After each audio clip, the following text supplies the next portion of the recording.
Estamos indo aí para o final do livro de Daniel, né? O livro de Daniel tem 12 capítulos, hoje é o capítulo 10. E olha, pessoal, nesse capítulo 10 tem algo que quase inusitado assim na Bíblia. O jeito que ele desenvolve o texto e que as coisas acontecem é única para falar sobre os anjos, sobre uma luta espiritual que acontece e que a gente não vê, né? Um grande alerta, muito legal. Mas então vamos. Bom, essa é a terceira visão, revelação que Daniel vai ter, né? Capítulo 9, o capítulo anterior foi uma oração, agora volta uma revelação. Então, no terceiro ano de Ciro, rei da Pérsia, Daniel, chamado Beltesazar, recebeu uma revelação. A mensagem era verdadeira e falava de uma grande guerra. Bom, no terceiro ano de Ciro, rei da Pérsia, se a gente não dominar muito a história, não tem problema, a gente consegue entender o texto também, mas quando a gente entende um pouquinho melhor o que está acontecendo, a gente entende bem melhor o texto, tá? E é isso que, essa é a vantagem dos estudos bíblicos aqui, que tem um pastor para explicar o pano de fundo, né? O background. Então, no terceiro ano de Ciro, rei da Pérsia. Então, a visão do capítulo 8 havia acontecido no primeiro ano de Ciro. E se vocês, quem acompanhou aí a visão anterior, vai lembrar que eu pontuei, o primeiro ano de Ciro é a chegada do Império Persa, né? Então é o fim do Império Babilônico. Primeiro ano, Ciro foi o primeiro imperador do Império Médio Persa. E o que aconteceu no primeiro ano do Império Medo-Persa? Ciro permitiu que os judeus regressassem, né, para Jerusalém, para reconstruir Jerusalém. Então, no primeiro ano de Ciro, os judeus receberam autorização para voltar a Jerusalém e reconstruir o templo. Isso no primeiro ano. Primeiro ano receberam autorização para voltar. No segundo ano de Ciro, os judeus já haviam começado a reconstrução em Jerusalém e colocado os alicerces do templo. O templo tinha sido queimado, destruído. Então, eles voltaram e começaram, no segundo ano, eles já tinham começado a reconstruir e colocado os alicerces do templo. Mas então, eles começaram a sofrer uma forte oposição de inimigos, que é justamente o terceiro ano. Vamos relembrar o que aconteceu. Bom, pessoal, antes de a gente relembrar, vejam, Daniel está lá na Pérsia, né? Daniel não voltou para Jerusalém, Daniel está na Pérsia. E Deus, aqui é fenomenal como Deus está revelando para Daniel coisas que estão acontecendo lá em Jerusalém, quando Daniel está na Pérsia. Essa triangulação, né, é fenomenal, assim, de a gente ver que Daniel está lá na Pérsia, mas Deus revela para ele o que está acontecendo lá em Jerusalém, né? Então vamos relembrar o que aconteceu. Esdras capítulo 3 diz assim: no segundo ano, depois que eles voltaram à casa de Deus, ou seja, que eles voltaram a Jerusalém, segundo ano de Ciro, em Jerusalém, no segundo mês, Zorobabel, que era o líder, Jesua e os outros irmãos, sacerdotes e levitas e todos os que voltaram do cativeiro a Jerusalém, puseram mãos à obra e constituíram levitas para supervisionar a reconstrução da casa do Senhor. Quando? No segundo ano, certo? Fixem isso aqui. Daniel está tendo a revelação do terceiro ano. Então, no segundo ano, eles lançaram os alicerces do templo do Senhor. Apresentaram seus sacerdotes com trombetas, os levitas com símbolos, para louvarem o Senhor segundo as instruções deixadas por Davi, rei de Israel. cantavam responsivamente, louvando e dando graças ao Senhor com essas palavras: Ele é bom, porque a sua misericórdia dura para sempre sobre Israel. E todo o povo jubilou com altas vozes, louvando ao Senhor, por quê? Por terem sido lançados os alicerces da casa do Senhor. Portanto, o primeiro ano de Ciro, os judeus foram permitidos voltar para Jerusalém. Segundo ano de Ciro, os judeus lançaram os alicerces do templo. Portanto, o culto a Deus está recomeçando. Os judeus voltaram, estão reconstruindo o templo. Os sacerdotes estão ali, os levitas estão ali. Eles começam a programar o culto a Deus. Porque, olha, parece que agora as coisas vão fluir. Mas o que acontece? E daí vejo que tem tudo a ver com as forças espirituais do mal tentando barrar o povo de Deus e barrar a obra de Deus. O que aconteceu? Quando os adversários de Judá e de Benjamim ouviram que os que haviam voltado do cativeiro estavam reconstruindo o templo ao Senhor Deus de Israel, então o povo da terra começou a desanimar o povo de Judá, perturbando no trabalho de construção. Contrataram conselheiros para frustrar o plano deles. Fizeram isso durante todo o reinado de Ciro. Então, a partir do segundo ano, quando eles lançam os alicerces, eles estão animados, eles cantam, né? Porque agora, né, o culto a Deus vai voltar. Começa essa oposição ferrenha contra o templo, contra a reconstrução do templo, tanto que eles vão parar a reconstrução do templo. Pararam a reconstrução do templo.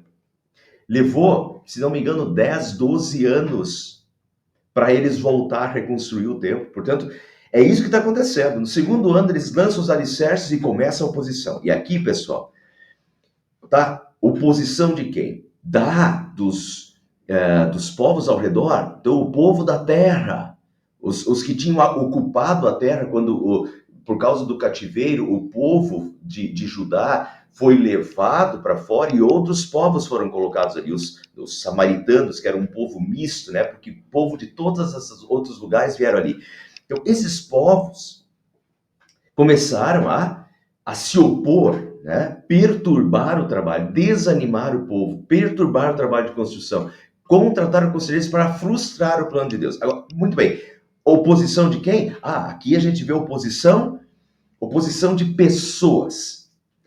Para que o templo não seja construído, para que a obra de Deus pare. Oposição de pessoas. Agora, por trás, e isso que nós vamos ver no texto de hoje, por trás da oposição de homens, está a oposição do diabo, está a oposição das forças espirituais do mal agindo para atrapalhar a obra de Deus. Entende? Isso vai ficar claro no capítulo de hoje. Então, acompanharam? Primeiro ano de Ciro, volta dos judeus para Jerusalém, para a reconstrução. Segundo ano, começa a reconstrução, lança os alicerces do templo, agora vai, terceiro ano, oposição. E daí, o que acontece? Olha Daniel aqui. No terceiro ano de Ciro, rei da Pérsia, ele recebeu uma revelação. Portanto, quando Daniel teve essa revelação, no terceiro ano de Ciro, foi justamente quando em Jerusalém a oposição dos inimigos à reconstrução do templo e a reorganização do culto estava acontecendo. Nesse capítulo de Daniel, Deus lhe revela e nos revela. Porque é muito interessante a gente conseguir ver coisas que estão por trás e que a gente não vê.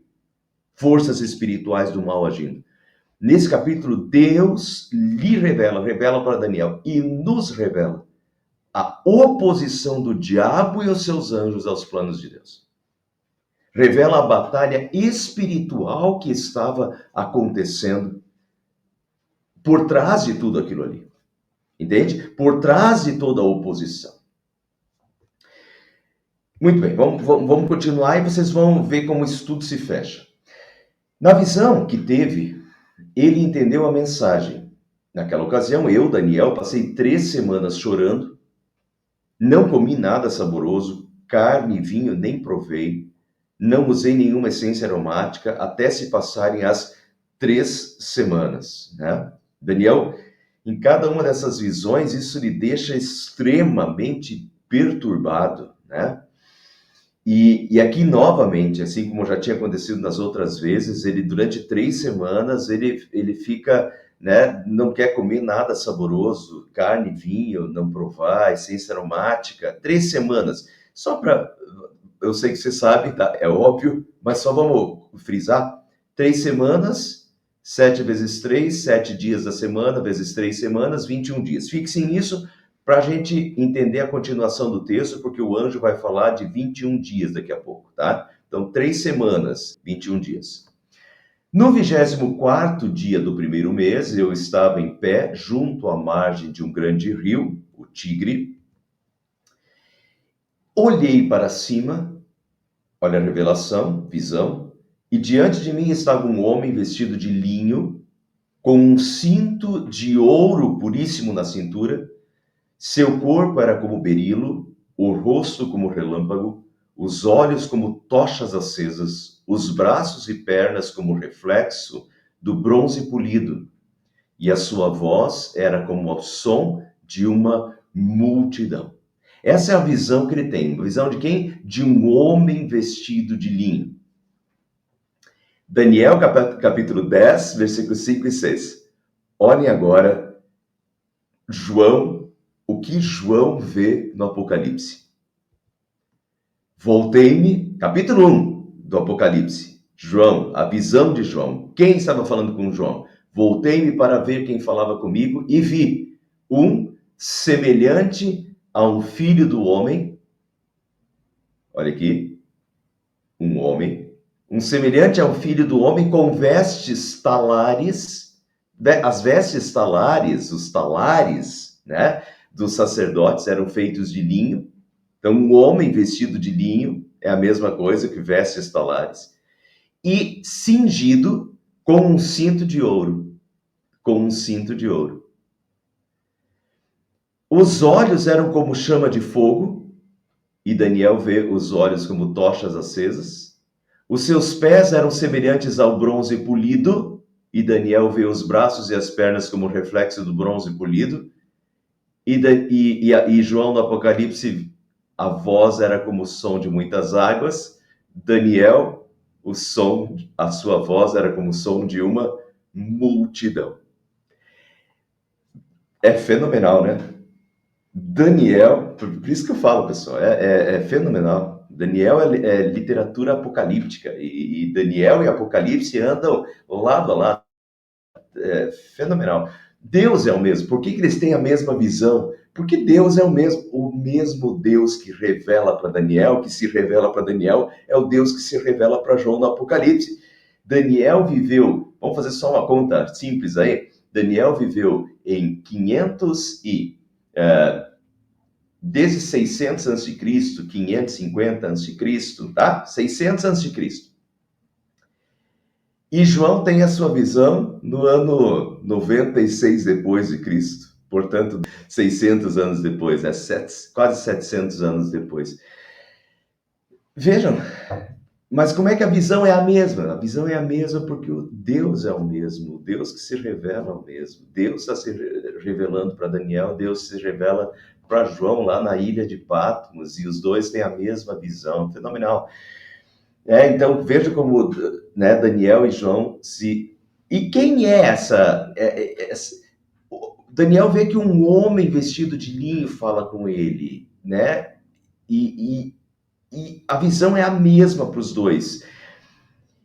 Quem é esse homem? Será que esse homem é de fato Deus, ou esse homem é Jesus? Jesus, o homem, né? Deus, verdadeiro Deus, verdadeiro homem. Será que é de fato Jesus? E daí, quando a gente vai para o Apocalipse, veja que a descrição é a mesma, e no Apocalipse, Jesus diz que é ele. Vejam a continuação do texto. Ao vê-lo, caí aos seus pés como morto, porém ele pôs sobre mim a mão direita, dizendo: não tenha medo, eu sou o primeiro e o último, aquele que vive. Estive morto, mas eis que estou vivo para todo sempre, e tenho as chaves da morte e do inferno. Portanto, é de fato Jesus. Portanto, se no Apocalipse a descrição é a mesma, e Jesus agora fala, né, com todas as letras para João, eu sou o primeiro e o último, aquele que estive morto, estou vivo, né? Tenho as chaves da morte e do inferno. Então, Daniel, na verdade, Daniel viu Jesus também na sua visão lá, né? Muito bem, daí Daniel diz assim, somente eu, Daniel, tive a visão. Os que me acompanhavam nada viram, mas foram tomados de tanto pavor que fugiram e se esconderam. Assim fiquei sozinho. Não sei se de repente esse pessoal ouviu alguma coisa, né, que ficou com tanto medo e se escondeu. Eles não viram, mas eles se esconderam, quer dizer, foram tomados de temor. Alguma coisa eles perceberam. Assim fiquei sozinho, olhando para aquela grande visão. Fiquei sem forças, muito pálido e quase desfaleci. Então eu o ouvi falando, e ao ouvi-lo, eu caí prostrado, rosto em terra, e perdi os sentidos. Então aqui, provavelmente, como já tinha acontecido antes, eu já mencionei na visão anterior, provavelmente ele desmaiou, né? Perdi os sentidos, cai novamente. Imaginem você ter uma visão dessas, com Jesus aparecendo dessa forma, né? E quando ouvi falando, caí prostrado, rosto em terra, e perdi os sentidos. Ele estava diante de Deus, né, da glória de Jesus. Em seguida, a mão de alguém tocou em mim e me pôs sobre as minhas mãos e os meus joelhos vacilantes. Notem aqui que já não fala que é a mesma pessoa. Ele desmaiou e agora a mão de alguém tocou em mim. Ele não fala que a mão do homem tocou, né? A mão de alguém tocou em mim e me pôs sobre as minhas mãos e os meus joelhos vacilantes, e ele disse: Daniel, você é muito amado. Preste bem atenção ao que eu vou lhe falar. Levante-se, pois eu fui enviado a você. Eu fui enviado a você, tá? Então, provavelmente não era mais Jesus, agora já era um anjo. Quando ele me disse isso, pus-me em pé, tremendo. Então, após o desmaio, provavelmente foi um anjo agora que apareceu para Daniel. Até a palavra anjo em grego é angelos. Angelos significa enviado. Eu fui enviado a você, né? Era um anjo enviado por Deus agora para levantar Daniel e revelar para Daniel. E ele prosseguiu: não tenha medo, Daniel, desde o primeiro dia em que você decidiu buscar entendimento e humilhar-se diante do seu Deus, primeiro dia daqueles 21, suas palavras foram ouvidas e eu vim em resposta a elas. Mas o príncipe do reino da Pérsia me resistiu durante 21 dias. Então, por que levou 21 dias, 3 semanas? Porque durante esse tempo, esse príncipe do reino da Pérsia estava resistindo a esse anjo. Eu já vou explicar isso aqui um pouquinho melhor, eu vou continuar o texto até o fim, e depois eu vou voltar a isso aqui, tá? Para a gente entender melhor, porque isso aqui eu acho que é o centro do estudo de hoje. Então, Miguel, um dos príncipes supremos, veio em minha ajuda. Então, é um anjo, né? O anjo está dizendo que o príncipe, mas eu vim em resposta a elas, a oração de Daniel, mas o príncipe do reino da Pérsia me resistiu durante 21 dias. Então, tem uma força espiritual resistindo a esse anjo. Então Miguel, o anjo Miguel, um dos príncipes supremos, veio em minha ajuda, pois eu fui impedido de continuar ali com os reis da Pérsia. Agora vim explicar-lhe o que acontecerá ao seu povo no futuro, pois a visão se refere a uma época futura. Essa questão da época futura já fala nós estamos no capítulo 10. No capítulo 11 nós temos a revelação divina detalhada dos próximos reinos. Assim, vejam na continuação, vocês não percam, porque é fenomenal, é um detalhamento histórico impressionante. Então, eu vim explicar-lhe o que acontecerá ao seu povo no futuro, pois a visão se refere a uma época futura, né? E isso vai acontecer no capítulo 11, então essa visão aqui continua no capítulo 11. Quando ele me disse isso, prostrei-me rosto em terra, sem conseguir falar. Então, um ser que parecia homem tocou nos meus lábios, e eu abri a minha boca e comecei a falar. Eu disse àquele que estava em pé diante de mim: estou angustiado por causa da visão, meu senhor, e quase desfaleço. Como posso eu, teu servo, conversar contigo, meu senhor? Minhas forças se foram e mal posso respirar. O ser que parecia homem tocou em mim outra vez e deu-me forças. Ele disse: Não tenha medo, você é muito amado. Que a paz seja com você. Seja forte, seja forte. Ditas essas palavras, senti-me fortalecido e disse: Fala, meu Senhor, visto que me destes força. Então ele me disse: Você sabe por que vim? Tenho que voltar para lutar contra o príncipe da Pérsia. E logo que eu for, chegará o príncipe da Grécia. Mas antes lhe revelarei o que está escrito no livro da verdade. E nessa luta ninguém me ajuda contra ele, senão Miguel, o príncipe de vocês. Muito bem. Termina o capítulo 10 e daí já vai, vejo que termina com vírgula, já vai para o capítulo 11 com a revelação do que vai acontecer no futuro. Perfeito. Por hoje, eu quero voltar a isso. E eu vou usar a frase de Shakespeare. Há mais mistérios entre o céu e a terra do que sonha a vã filosofia. É uma frase bastante usada aí, bastante para falar de coisas que a gente não entende, né? Mas eu acho que essa daqui, essa frase aqui, combina perfeitamente com esse texto. Há mais mistérios entre o céu e a terra do que sonha a nossa vã filosofia. E se a gente ainda não sabia, através de Daniel capítulo 10, a gente fica sabendo do que há entre o céu e a terra, das forças espirituais do bem e do mal, dos anjos a serviço de Deus e dos anjos a serviço de Satanás, agindo e uma verdadeira luta espiritual acontecendo e sendo travada constantemente, uma luta que nós não vemos. Mas em Daniel capítulo 10, ela fica nítida e ela é dita. Como eu falei no início do estudo, não dá para dizer que esse é o único texto, porque o apóstolo Paulo também fala em outras. Fala também, mas não é bem exatamente disso. Eu diria que esse é o único texto assim que fala isso dessa forma, bem abertamente. O quê? Sobre essa luta dos anjos de Deus a serviço de Deus contra os anjos a serviço de Satanás. Vamos lá, então. Eu vim em resposta a elas, as súplicas, as orações de Daniel. Mas o príncipe do reino da Pérsia me resistiu durante 21 dias. Quem está falando é um anjo, está falando com Daniel.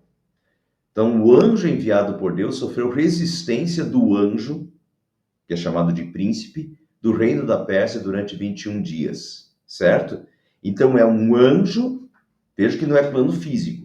É um anjo de Deus sofrendo resistência de um anjo do mal, que está agindo no reino da Pérsia.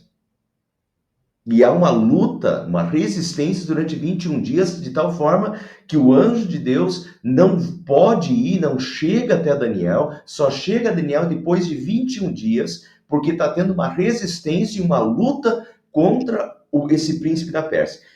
Ah, pastor, mas será que príncipe aqui é anjo mesmo? Vamos continuar.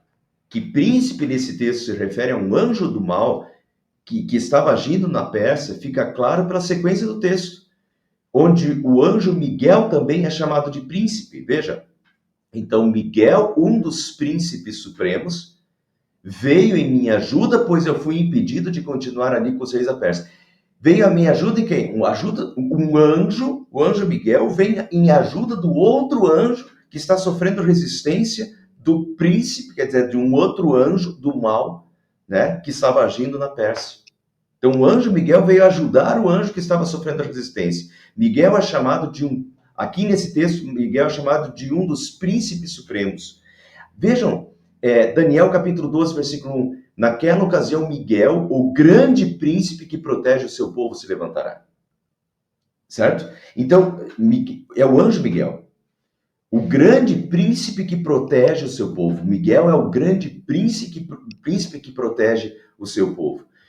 Veja que Apocalipse 12, de novo, Daniel e Apocalipse, né?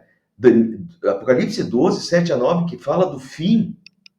Diz, então estourou a guerra no céu. Isso é fim já. Então estourou a guerra no céu e Miguel e os seus anjos lutaram contra o dragão, que é Satanás. Também o dragão e os seus anjos lutaram, mas não conseguiram sair vitoriosos e não havia mais lugar para eles no céu. Então, estão percebendo, pessoal? Luta nos céus. Luta entre os anjos de Deus, Miguel e os seus anjos. Miguel e os seus anjos. Lutaram contra o dragão, e também o dragão e os seus anjos. Satanás e os seus anjos, e Miguel e os seus anjos. É luta de anjos, é luta celeste, é luta espiritual entre anjos do bem e anjos do mal, entre anjos de Deus e anjos de Satanás. E isso Daniel fala. E isso o próprio anjo fala para Daniel, que ele sofreu resistência de 21 dias do anjo que estava agindo sobre a Pérsia. E então Miguel veio para ajudar. Miguel, o príncipe dos anjos, né? O supremo entre os anjos, veio para ajudar o anjo. E então o anjo pôde seguir e pôde revelar as coisas para Daniel. Mas 21 dias ele teve oposição. Vejam um pouquinho mais sobre Miguel, né? Judas, capítulo 9. E são coisas que ninguém viu. Isso foi revelado. Nem mesmo o arcanjo Miguel, quando entrou em conflito com o diabo e discutia a respeito do corpo de Moisés. A gente não sabe, a gente só sabe por Judas, capítulo 9. Que Miguel discutiu, entrou em conflito com o diabo a respeito do corpo de Moisés, porque o corpo de Moisés, ninguém sabia onde tinha sido sepultado, né? E agora vejam como Moisés aparece na transfiguração de Jesus, aparece quem? Moisés e Elias. Elias foi levado vivo para o céu. Moisés morreu.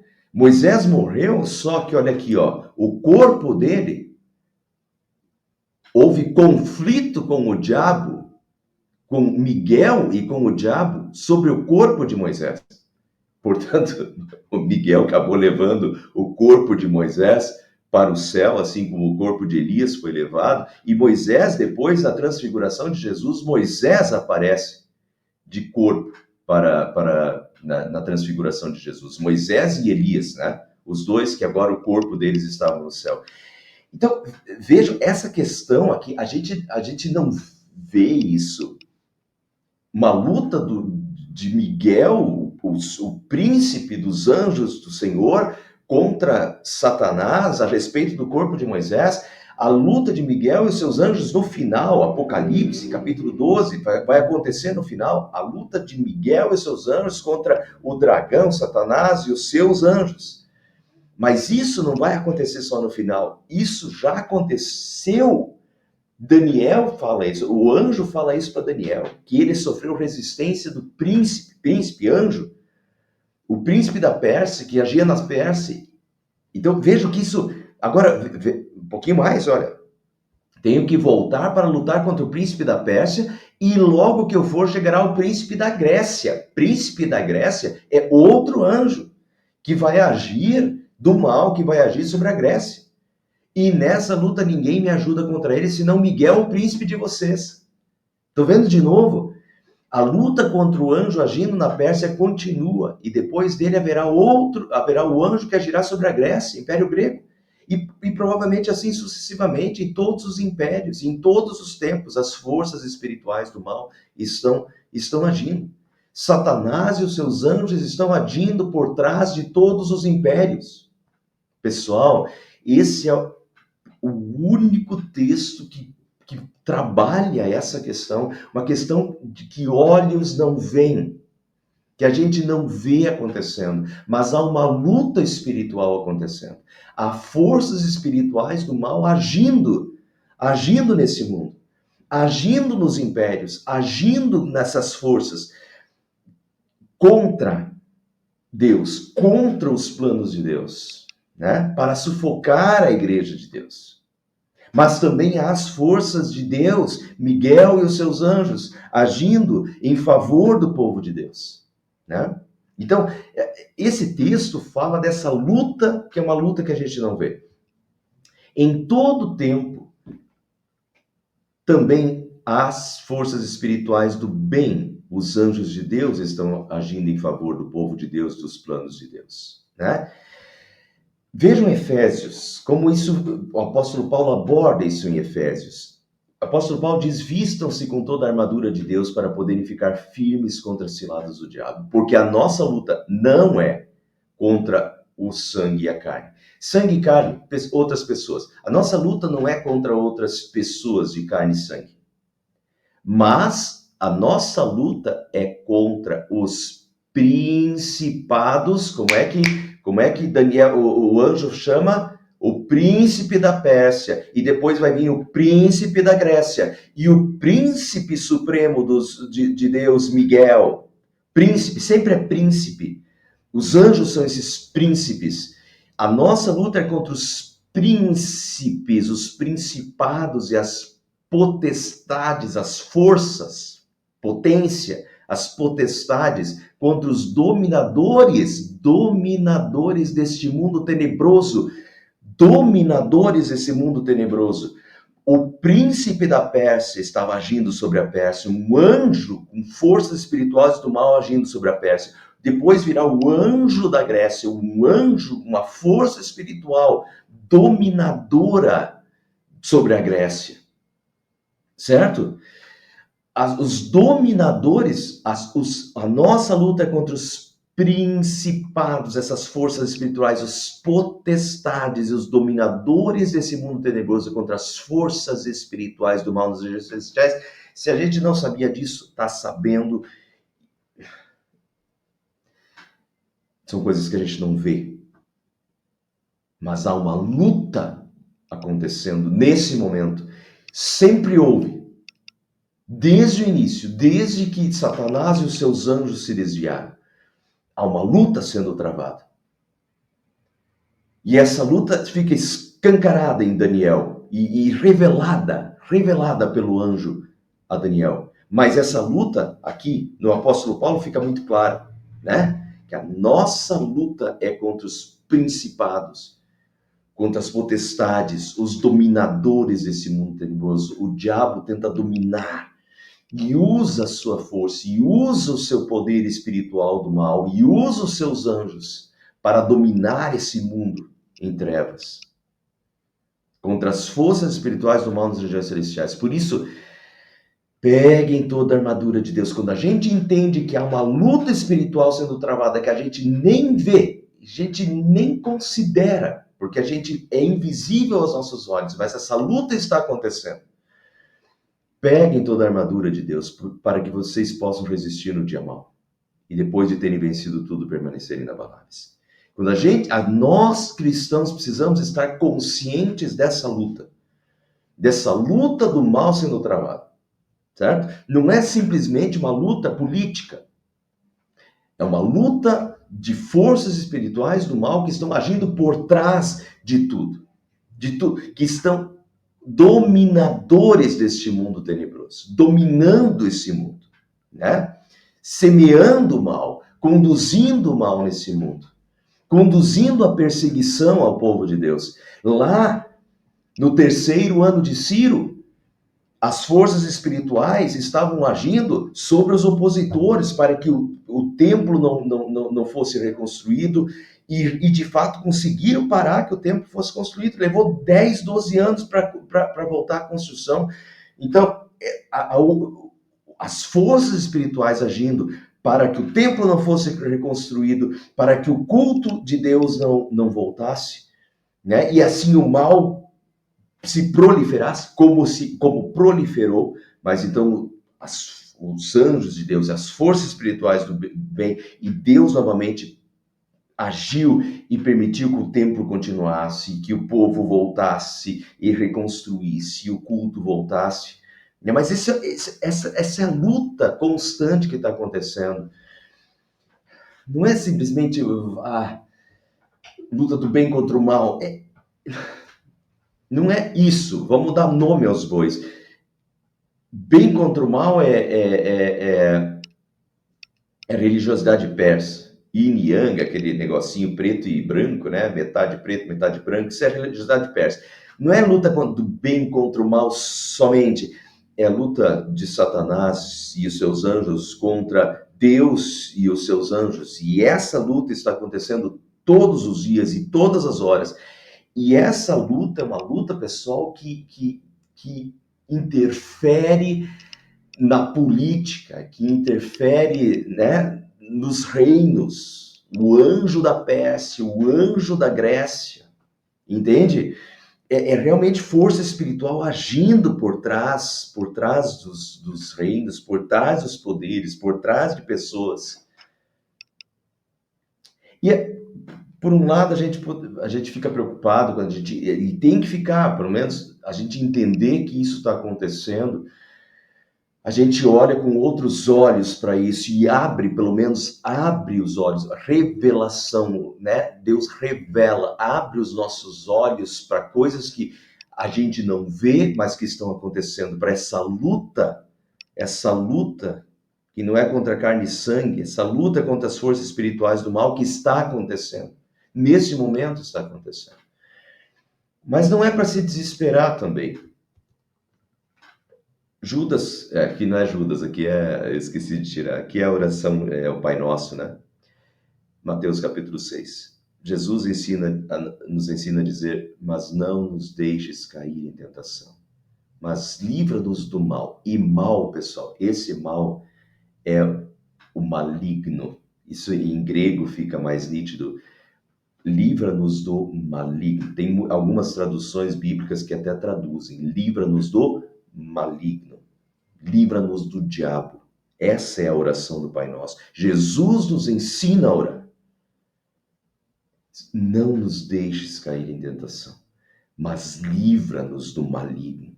Livra-nos do mal. Livra-nos do diabo. E, pessoal, Deus está, nós não vemos.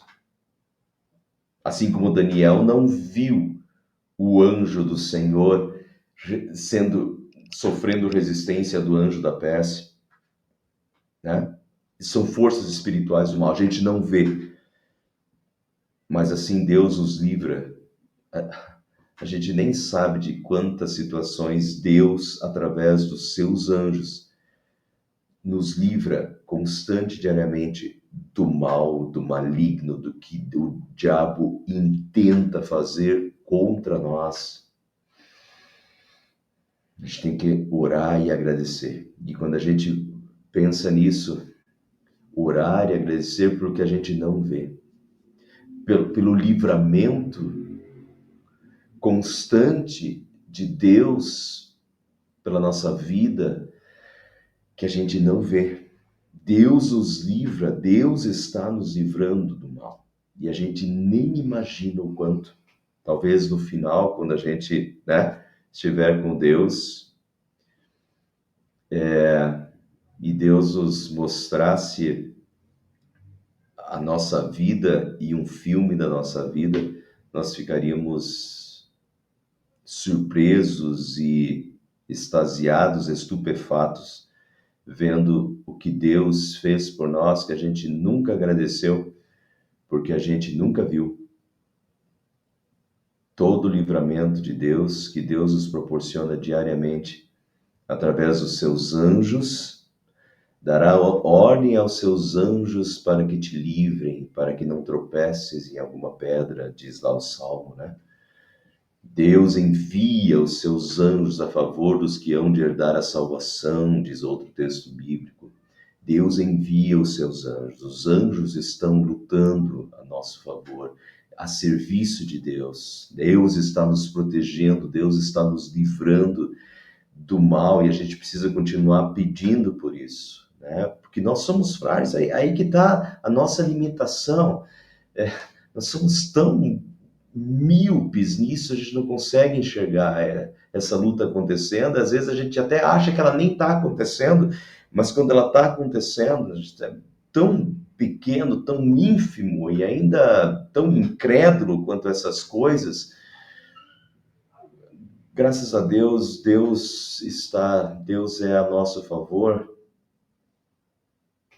e Deus luta a nosso favor. E quero colocar alguns versículos para terminar. Segundo Reis 6, 15 a 17, é um texto de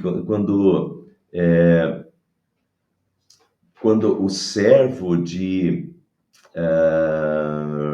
Elias e Eliseu. O servo de Eliseu, o servo do homem de Deus, que era o servo de Eliseu, levantou-se bem cedo ao sair, eis que as tropas, cavalos e carros de guerra haviam cercado a cidade. Então, as tropas, os cavalos e os carros de guerra haviam cercado a cidade. Então o moço disse a Eliseu: Ai, meu senhor, que faremos? Então Eliseu respondeu: Não tenha medo, porque são mais os que estão conosco do que os que estão com eles. E Eliseu orou e disse: Senhor, peço-te que abras os olhos dele, do meu servo, para que veja. O Senhor então abriu os olhos do moço, e ele viu que o monte estava cheio de cavalos e carros de fogo ao redor de Eliseu. O monte estava cheio de anjos, de carros de fogo, né? Cheios de cavalo ao redor de Eliseu. Eliseu conseguia ver, o servo dele não conseguia ver, então Eliseu ora para que Deus abra os olhos e o servo dele consiga ver os anjos rodeando, os exércitos celestes rodeando ali, cuidando dessa batalha e batalhando em favor deles. A gente tem que abrir os olhos, mas Deus está nos abrindo os olhos. Através de Daniel 10, Deus nos abre os olhos, tá? E essa revelação nos abre os olhos para que a gente perceba e saiba disso, né? E para terminar, então aqui Deus, vejam como Deus envia os seus anjos, né? Por mais que a gente não veja, o céu estava cheio de anjos ali, né? Para aquela luta, tanto que a luta foi vencida, né? Deus venceu a batalha, os anjos de Deus venceram a batalha, né? E Lucas 12, 13 a 14, do nascimento de Jesus, os anjos aparecem para os pastores, de repente apareceu com aquele anjo uma multidão do exército celestial, louvando a Deus, dizendo glória a Deus nas alturas, paz na terra aos homens a quem ele quer bem. Uma multidão do exército celestial. O exército celestial. Nós temos o exército celestial de Deus lutando também, e Deus envia o seu exército celestial, né, para fazer frente ao exército, aos principados e potestades, aos dominadores desse mundo tenebroso. Se por um lado existem os principados, potestades, os dominadores desse mundo tenebroso, por outro lado, Deus também continua enviando a multidão do seu exército celestial, né, a favor dos que hão de herdar a salvação, diz Deus, né? A gente não consegue ver, mas pelo menos a gente agora sabe, e resta-nos agradecer a Deus por toda a proteção, cuidado, resta-nos continuar pedindo sempre, agora que a gente sabe que essa batalha está acontecendo e sendo travada constantemente das forças espirituais do mal contra as forças de Deus. Resta-nos dizer de coração todos os dias, Senhor, todos os dias, e mais de uma vez por dia, Senhor, livra-nos do mal, livra-nos do mal. Pedir, né, a Deus, vestir a armadura de Deus, né? Vistam-se com toda a armadura de Deus para poderem ficar firmes contra as ciladas do diabo, saber que o diabo vem e quer dominar não só esse mundo tenebroso, mas quer dominar a nossa vida com o pecado também. Então, resistir, né? Para que vocês possam resistir ao diabo. Pedir forças a Deus e pedir que Deus continue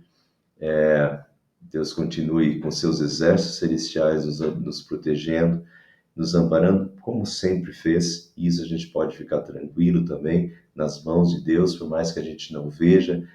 O Senhor dos Exércitos luta a nosso favor e, e cuida de nós como o bom pastor que cuida das suas ovelhas. Amém. Bom, então, hoje foi o capítulo 10, não percam, capítulo 11, né? O capítulo 11 é fenomenal, assim, eu vou explicar para vocês historicamente, se vocês lerem na Bíblia, talvez até vai ser um pouquinho enfadonho, porque talvez vocês não vão conseguir entender, é muita coisa histórica, e eu vou tentar fazer dar para vocês esse conhecimento histórico, mostrar o que a revelação e mostrar como isso se cumpriu literalmente e assim, fabuloso, tá? Então não percam,